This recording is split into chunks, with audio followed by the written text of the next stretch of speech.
नमस्ते, मैं रेखा पैनुली। मेरे चैनल कुछ किस्से में आपका स्वागत है। आज मैं बात करूँगी प्रेमचंद जी की लिखी हुई उपन्यास निर्मला पर। अगर आप किताब पढ़ने के शौकीन हो तो आप प्रेमचंद के नाम से भली भांति वाकिफ़ होंगे।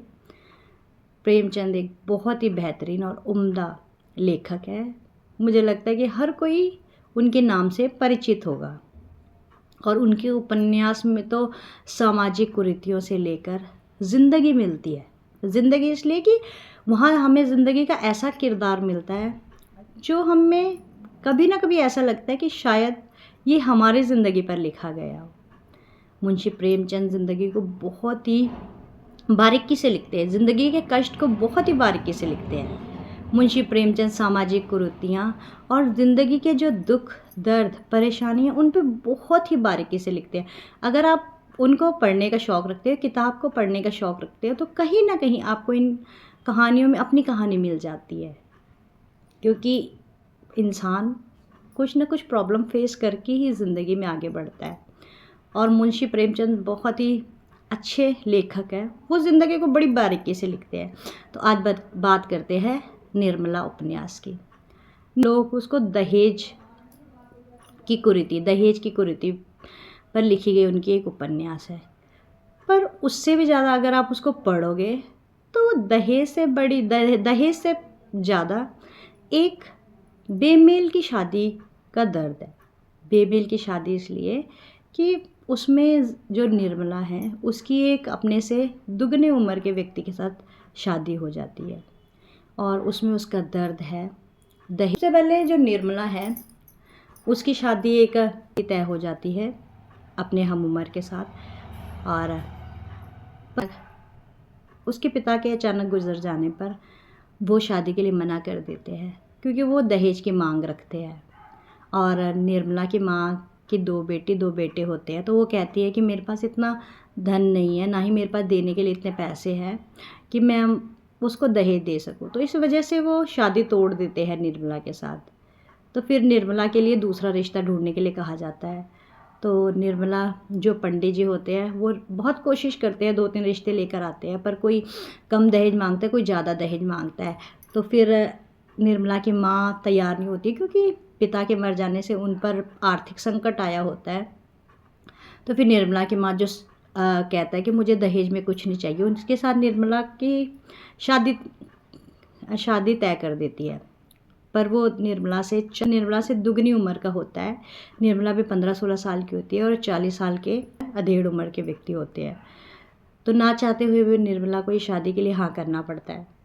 तो जब निर्मला शादी करती है तो वो ऐसा नहीं है, बड़े प्रेम से घर में रहती है, अपने पति का भी सम्मान करती है और पति के साथ भी जो कर सकती है पूरा अपना दिलो जान से इस रिश्ते को निभाती है। पर जो उसके पति होते हैं वो कहीं ना कहीं उस पर, निर्मला बहुत खूबसूरत होती है और हर गुण में निपुण होती है, और पर उसके पति उसको शक की नज़र से उसके पति खुद अपने बड़े बेटे मनसाराम और उसे शक की नज़र से देखते हैं। निर्मला उसको अच्छी लगती है, पर निर्मला ने कभी ऐसी दृष्टि उस पर नहीं रखी। फिर भी उसके बार बार कहने पर भी उसके पति उन दोनों को शक की नज़र से देखते हैं और अपने बेटे को हॉस्टल में पढ़ने के लिए भेज देते हैं। तो बेटा इसी दुख में बेटा सोचता रहता है कि मेरे पिता ने मुझ पर इतना बड़ा आरोप लगाया, और बेटा अंत में मतलब अपनी ज़िंदगी खो देता है। इसी तरह उसका दूसरा बेटा भी चोरी करते हुए पकड़ा जाता है और वह भी आखिर में अपनी ज़िंदगी से हाथ धो बैठता है। कोई कसूर न होते हुए भी निर्मला को दोषी करार दे दिया जाता है और निर्मला इस दुख से इतना मतलब हताश हो जाती है कि आखिर निर्मला भी अपनी ज़िंदगी त्याग देती है। निर्मला की एक बेटी होती है। अगर आप इस नावल को पढ़ोगे तो बहुत सी जगह आप भावुक हो जाओगे, पर सबसे मेन जो इसका अंत में जो निर्मला के शब्द हैं वे आपके दिल को चीर देंगे।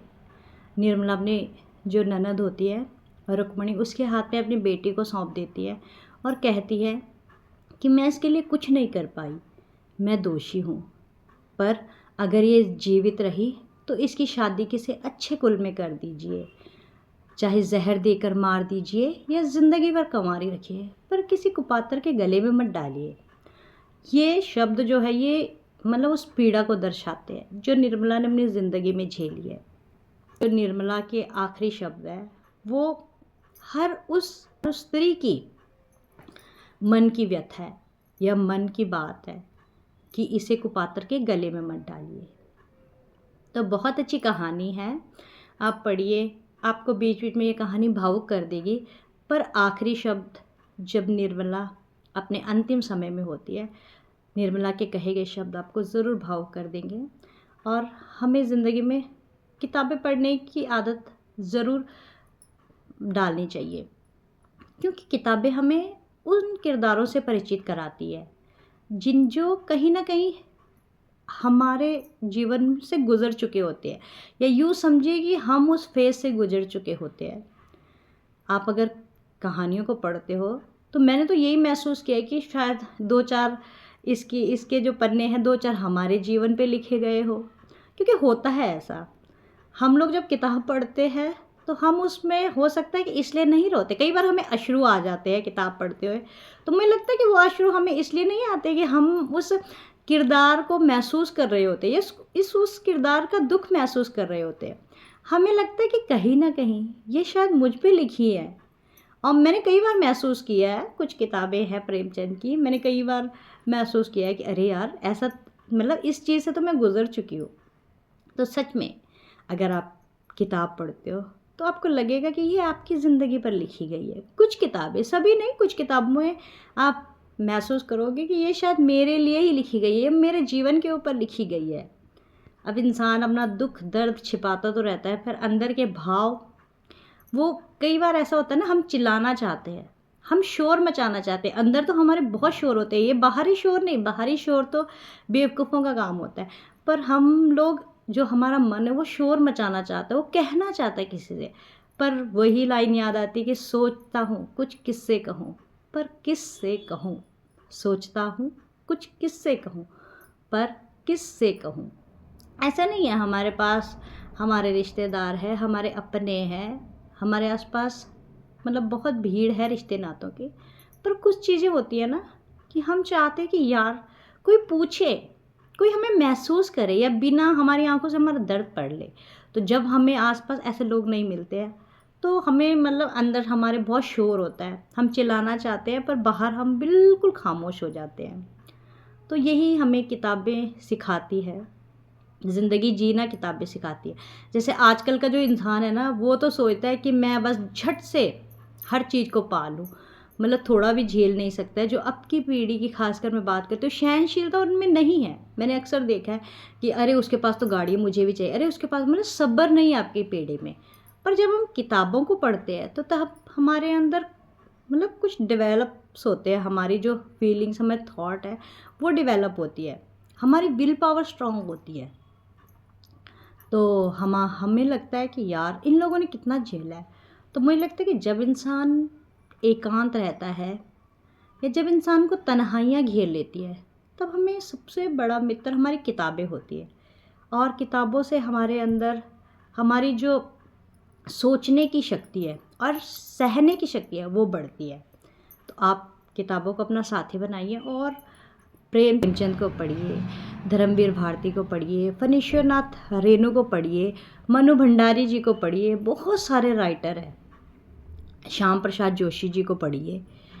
मतलब बहुत से राइटर हैं जिन्होंने मतलब किताबों में ज़िंदगी को निचोड़ दिया है, जिनकी किताबों पढ़कर मैंने महसूस किया है कि मतलब इतना दर्द कहाँ से इनके अंदर। तो आप इन किताबों को पढ़िए। और कहा जाता है कि एक लेखक अपने 40-50 साल आपको सौंप देता है अगर आप उनकी लिखी किताबें पढ़ते हो, क्योंकि एक लेखक को किताब लिखने में बहुत समय लगता है और एक लेखक अपने 40 से 50 साल का अनुभव आपको दे देता है उन किताबों द्वारा। अब देखिए, किताब लिखने के लिए वो बहुत अनुभव इकट्ठा करता है और आप हफ्ते या महीने में उस अनुभव को ग्रहण कर लेते हो। तो इसलिए किताबें पढ़िए, बहुत अच्छी हैबिट है, बहुत अच्छी हैबिट है। आप कभी अकेला महसूस नहीं करेंगे। धन्यवाद।